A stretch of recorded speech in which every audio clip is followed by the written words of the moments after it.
துணை முதலமைச்சர் அந்த துணை முதலமைச்சர் வேண்டாம் என்று சொல்லிதான் நான் அமைச்சரே வேண்டாம் என்று சொன்னேன்.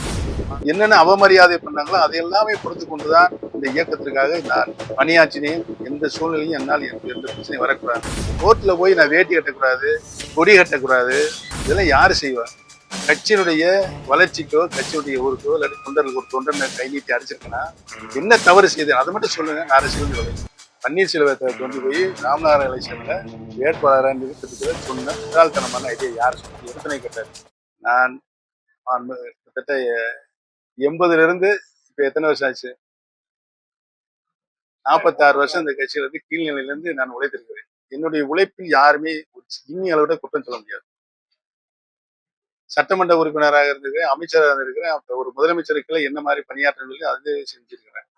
நானே முதலமைச்சராக இருந்து நானே இன்னொரு முதலமைச்சராக வருவதற்கு சரி எனக்கு மிகுந்த பெருத்த ஆதரவு. நான் 54% வந்தது, அவருக்கு வெறும் 4% இருந்துச்சு.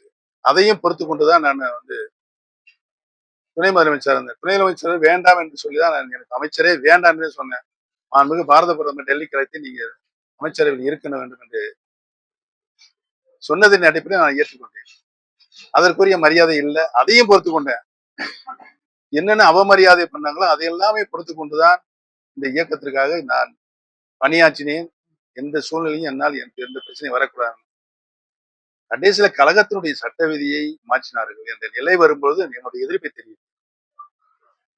தலைவர் கொண்டு வந்த சட்ட விதியை மாற்றுவதற்கு யாருக்கு உரிமை இருக்கிறது? எந்த விதியை வேணாலும் திருத்தலாம். ஆனால் இந்த ஒரு விதியை மற்றும் கழகத்தினுடைய அடிப்படை தொண்டர்கள் தான் பொதுச் செயலாளரை தேர்ந்தெடுக்கப்பட வேண்டும், தேர்தல் மூலமாக தேர்வு செய்யப்பட வேண்டும் என்று சொன்ன விதி. அதற்குரிய காரணம் என்ன என்பது உங்களுக்கு தெரியும். அவரை திமுகவிலிருந்து விலக்குகின்ற பொழுது 18 மாவட்ட செயலாளர்கள் விளக்கினார்கள். அந்த நிலை அனைத்து இந்திய அண்ணா முன்னேற்ற கழகத்துக்கு வரக்கூடாது. அனைத்து தொண்டர்களுக்கும் அந்த உரிமையை நான் தருவேன். பொதுச் செயலாளரை தேர்ந்தெடுத்து விட்டுதான் அந்த பொதுச் செயலாளர் பதவியில் அமர்ந்ததற்கு பின்னதான் ஊரக உள்ளாட்சி கிளைக்கழக தேர்தல், பேரூராட்சியினுடைய கிளைக்கழக தேர்தல், நகராட்சியினுடைய கிளைக்கழக தேர்தல், மாநகராட்சியுடைய கிளைக்கழக தேர்தல் அந்த பொதுச்செயலாளர் நடத்தப்பட வேண்டும் தான் விதி. இந்த விதியை மாற்றுவதற்கு யாருக்கு? விதியை மாற்றக்கூடாது. அந்த விதியை வகுத்து தந்த இந்த கட்சியை உருவாக்கிய புரட்சி தலைவரை எழுதிவிட்டு கொடுப்பதை மாற்று சேர்வுக்கு நீங்கள் யார்? அதைத்தான் நான் கேள்வி கேட்டு கோர்ட்டுக்கு போயிருக்கிறேன். கோர்ட்டுக்கு போயிருக்கேன்னா இப்ப நடந்துட்டு இருக்கு, சட்ட போராட்டம் நடந்துட்டு இருக்கு. என்னை எந்த நிலையிலுமே அரசியல் இருக்கக்கூடாது. யாராவது எடுக்க முடியுமா? நிலையை எடுக்க முடியுமா? எடுக்க முடியும், சொல்லுங்க நீங்க. எனக்கென்று ஒரு நிலையை அரசியலில் நான் எடுக்க வேண்டுமா வேண்டாமா? இந்த தலைவரும் இல்லை, அம்மாவும் இல்லை. கட்சியை உருவாக்கிய தலைவர் வகுத்து தந்தையை நீங்க சீரழிப்பீங்க. இந்த கட்சியை யாராலும் வெல்ல முடியாத இயக்கமாக கொண்டு நிலைநிறுத்திய புரட்சி தலைவர் அம்மாவுக்கு அங்கம் விளைவிப்பீங்க. இந்த இயக்கத்திற்கு எவ்வளவு சோதனை வந்தாலும் வேதனை வந்தாலும் தாங்குகின்ற பொறுமையாக இருந்த பன்னீர்செல்வத்தை அரசிலிருந்தே துறவரம் கொண்டு செய்ய வேண்டும் என்று நீங்கள் முடிவெடுப்பீர்கள். உச்சம் கோர்ட்ல போய் நான் வேட்டி கட்டக்கூடாது, கொடி கட்டக்கூடாது. இதெல்லாம் யாரு செய்வா? ஒரு முன்னாள் முதலமைச்சராக இருந்திருக்கிறேன், கழகத்தினுடைய ஒருங்கிணைப்பாளராக இருந்திருக்கிறேன். நான் என்ன தவறு செய்தேன் மட்டும் கேட்கிறேன். கட்சியினுடைய வளர்ச்சிக்கோ கட்சியுடைய ஊருக்கோ இல்லாட்டி தொண்டர்களுக்கு ஒரு தொண்டனை கை நீட்டி அடிச்சிருக்கேன்னா என்ன தவறு செய்தேன் அதை மட்டும் சொல்லுங்க. நான் அரசியல் விலை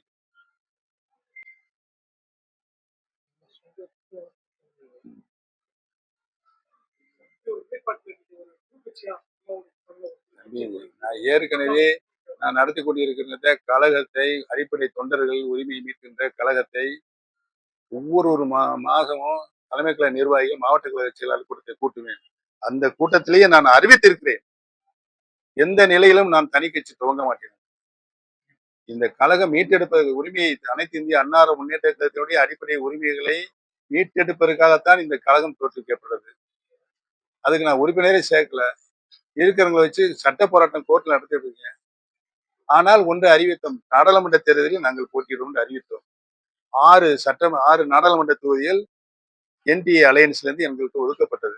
என்னை கூப்பிட்டு சொன்னா நீங்க 6 நாடாளுமன்றத்தில் 6 நாடாளுமன்றத்தில் இருக்கின்ற 36 சட்டமன்ற இருக்கின்ற அங்க இருக்க தலைவர்கள், மாவட்ட கழக செயலாளர், நிர்வாகிகளை கேட்டேன். இந்த தேர்தலில் யாரும் நிற்கக்கூடிய வாய்ப்புகள் இல்லைன்னா பொருளாதார வசதியில இல்லை, நாங்க பின்னால பாருங்க. அதனால என்னை நிக்கணும்னு சொன்னாங்க. யாரு? கட்சிக்காரங்க தலைமை நிற்க நிர்வாகி. எனக்கு வேணாம், 2 வருஷம் இருக்குது சட்டமன்ற ஒரு போடி நாயகர். 5 ஆண்டுகள் எனக்கு நம்பிக்கை வச்சு அவர் நல்ல முறையில் பணியாற்றுவாங்க. அவங்க நம்பிக்கை வச்சு என்னை சட்டமன்ற உறுப்பினர் ஆகிட்டாங்க. நான் போய் ரிசைன் பண்ணிட்டு போய் எங்க நிக்க வேண்டாம். தயவுசெய்து என்னை விட்டுருங்க ஆள வேண்டாம். இல்ல நீங்க அவசியம் நிக்கணும்னாங்க.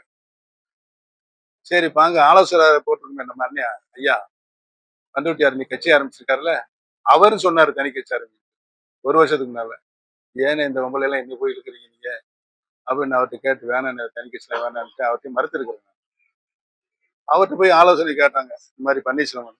இந்த முட்டாள்தனமான ஐடியாவை யார் சொன்னதுன்னு கேட்டார். எடுத்தோன்னே அவர் பன்னீர்செல்வத்தை கொண்டு போய் ராமநாதபுரம் எலெக்ஷன்ல வேட்பாளராக நிறுத்திருக்கிற சொன்ன முட்டாள்தனமான ஐடியா யார் சொன்னது? எடுத்தோன்னே கேட்டாரு. என்னை நிக்கணும்னு சொன்னதுல வாயடைச்சு போனாங்க. யாருக்கு மூச்சு விட்டு பேச்சு வரல. போங்க போய் பாரதிய ஜனதா கட்சிக்கு ஆதரவுன்னு அறிக்கை விட்டு இருங்க நம்மளுக்குன்னு ஒரு காலம் பின்னால வரும் அப்ப பாத்துக்கலாம் அப்படின்னு சொல்லி அனுப்பிச்சு விட்டாரு. என்னை வீட்டுக்கு வந்து நான் யாரும் சொல்ல அரசியல் நாகரிகம் நான் சொல்லல. விடிய விடிய விடிய விடிய விடிய எங்க பையங்களை 2 பேரையும் கூட்டு வந்துட்டு எங்க மருமகனையும் கூட்டு வந்து நீங்க அவசியம் நிக்கணும்னு சொல்லி அந்த வற்புறுத்தியதன் காரணமாக தான் நான் ராமநாதத்துக்கு கடும் வெயில் 12 நாள் தான் இருக்கு. பலாப்பழ சின்னம் இவங்க வேற 6 பன்னீர்செல்வம் கூட்டு வந்துட்டாங்க. இவ்வளவு இம்சையில இவ்வளவு இம்சையை நீ கொடுக்கணும் தேவையா? காமராஜர் ஐயா வந்து சாத்தூர்ல தோத்துட்டாரு. திரும்ப நாகர்கோயில் நாடாளுமன்றத்தில் நிற்கிறாரு. அண்ணா என்ன சொன்னாரு? அவர் பெரிய தலைவர். யாரும் பிரச்சாரத்துக்கு போகிறாங்க. அவர் ஜெயிக்கணும். நாடாளுமன்றத்துக்கு அவர் போகணும் அப்படின்னு சொன்ன பெருந்தன்மை அண்ணா. அண்ணா எப்படி திராவிட முன்னேற்ற கழகத்தை வளர்த்தாரு? இப்படியா வளர்த்தாரு? சர்வாதிகாரமான வளர்த்தாரு. புரட்சி தலைவர் இப்படியா வளர்த்தாரு கட்சியை? மாண்புமிகு அம்மா அவர்கள் இப்படியா வளர்த்தாங்க? அவரெல்லாம் அனைவரையுமே அரங்கநிலை மதம் இல்லை. அனைத்து மக்களும் சமநிலையில் இருந்தானே கட்சியை வளர்த்தார்கள். நாங்களும் அப்படி பின்னால்தானே அவர் அம்மா சொன்னதானே கேட்டு வந்திருக்கோம். பன்னீர்செல்வம் என்ன தவறு செய்யும்? என் மகன்கள் என்னுடைய வாரிசுகள் யாருக்கும் தவறு செய்யும்? 38 இடம் போட்டிட்டு ஒரே ஒரு இடத்துல ஜெயிக்குது நாடாளுமன்றத்துல. ரவீந்திரநாத் இங்க பெரியவா நாடாளுமன்றத்துக்கு எவ்வளவு நாங்க கஷ்டப்பட்டோங்க ஒரு ஆளை கொண்டு வர்றதுக்கு. பாரத பிரதமர் ஒருத்தரே ஜெயிச்சிருக்காரு. அவருக்கு அமைச்சர் பதவி கொடுக்கலாம் சொல்லி முடிவு பண்ணிட்டாரு. முடிவு பண்ண விவரம் தெரிஞ்சு என்ன நடந்த கூத்தெல்லாம் நடந்துச்சுன்னா உங்களுக்கு தெரியுமில்ல. அத்தனை கூத்தையும் நடக்கலாம். அது வரைக்கும் நான் பொறுமையா தான் இருந்தேன். எதுவுமே பிரச்சனை இல்லை. இப்ப பன்னீர்செல்வம் ஒரு நிலை எடுக்க போறாரு அப்படின்னு ஏன் அலறீங்க? ஏன் அது உங்களுக்கு தானே தெரியும். உங்க அதான் உங்களுக்கு தெரியும். நீங்க எழுதுங்க.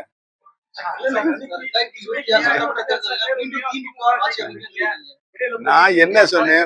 இருக்காரு ஒவ்வொரு 5 வருடமும் பணி நிறைவுகின்ற பொழுது சட்டமன்றத்துடைய பணி நிறைவுகின்ற பொழுது எதிர்கட்சியில் இருக்கின்றது சட்டமன்ற முதலமைச்சர்களையும் சபாநாயகரும் சந்தித்து வாழ்த்து தெரிவித்து தான் வருவார்.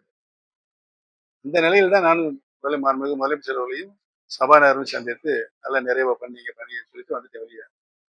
நீங்க இதை விட மாட்டீங்களே. வெளியே வந்தேன்னு படியை விட்டு கீழே இறங்கவில்லை. என்னைய சட்டமன்ற தலைவர் போற படியை விட்டு கேட்டீங்க சொல்லி விட்டாங்க. இன்னைக்கு இருக்கின்ற மக்கள் நிலை என்ன சொல்லி விட்டாங்க? கட்சி பிளவு கட்டு கிடக்கிறது, கட்சி இணையணும். அமித்ஷா என்னை கூப்பிட்டு விட்டாங்க. பன்னீர்செல்வத்துக்கு எந்த நான் கமிட்மெண்ட் சொல்ல மாட்டேன். அவரை மட்டும் என்னை வந்து சந்திக்க சொல்லுவாங்க. போய் சந்திச்சேன். இங்க இருக்க அரசியல் நிலவரம் பேசினா நானும் பேசுனேன். அதற்கு முன்னாலே நடைபெற்ற நாடாளுமன்ற தேர்தலில் அவரே சொன்னார், டிடிவி தினகரனுக்கு ஒரு 20 சீட்டு கொடுங்க, என்னோட பிஜேபி சேர்த்து நான் வந்து போட்டியிடுறேன்னு சொன்னார். யாரு எடப்பாடி முடியாதுன்னாரு. 15 சீட்டு தர முடியுமா? முடியாதாரு. 10 சீட்டு தர முடியுமா? முடியாதுன்னாரு. எத்தனை இடத்துல நீங்க ஜெயிப்பீன்னு கேட்டாரு. திரும்ப யார எடப்பாடியை பார்த்து அமித்ஷா 150 இடம் ஜெயிச்சு நான் உங்க கையில கொடுக்குறீங்க. அப்படியா? சரி ரைட்டு. நான் சொன்ன டிடிவி தினகரன் இந்த நாடாளுமன்ற தொகுதியில வந்து வேட்பாளர் நிறுத்த மாட்டார். இல்லப்பா நான் போன 2019 சாரி 21 சட்டமன்றத்தில் நிக்க மாட்டாரு. ஆனால் அவர் சொல்ற 10 பேருக்கு வாரிய தலைவர் கொடுக்காம வேணுமணிக்க கேட்கிறாரு. இவர் என்ன சொல்லுவாரு? அதெல்லாம் இப்ப உறுதி சொல்ல முடியாது. ஆளுங்கட்சி ஆதரவுகளை முதலமைச்சர் ஆதரவுகளை கொடுக்கலாம்னு கேட்டாரு. முடியாதுனாரு. போச்சா?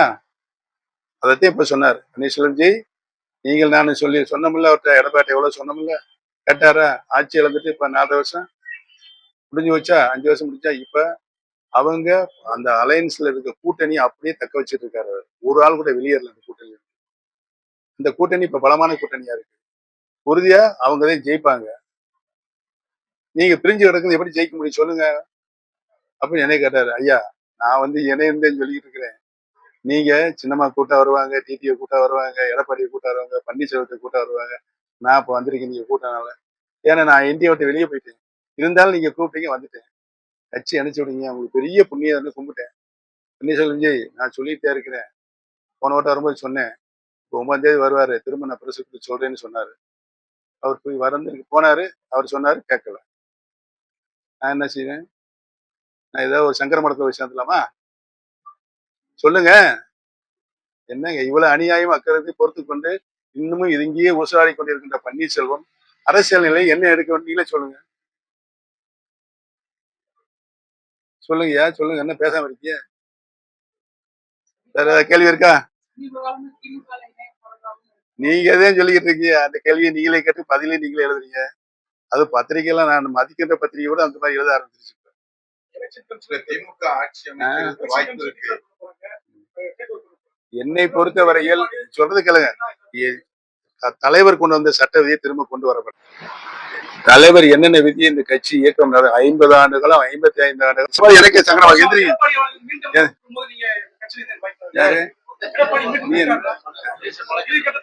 நீ சொல்லு தம்பி என்ன செய்யலாம்? நீ சொல்லு என்ன செய்யலாம்? நீ சொல்லு என்ன செய்யலாம் சொல்லு. இல்ல ஔவையார் என்ன சொல்லியிருக்காரு? ஔவையார் மதியார் வாசலை ஓ தேசிய ஜனநாயக கூட்டணியில மீண்டும் தேசிய ஜனநாயக கூட்டணியை மீண்டும் இணைய வாய்ப்பு. இதெல்லாம் கேள்வி.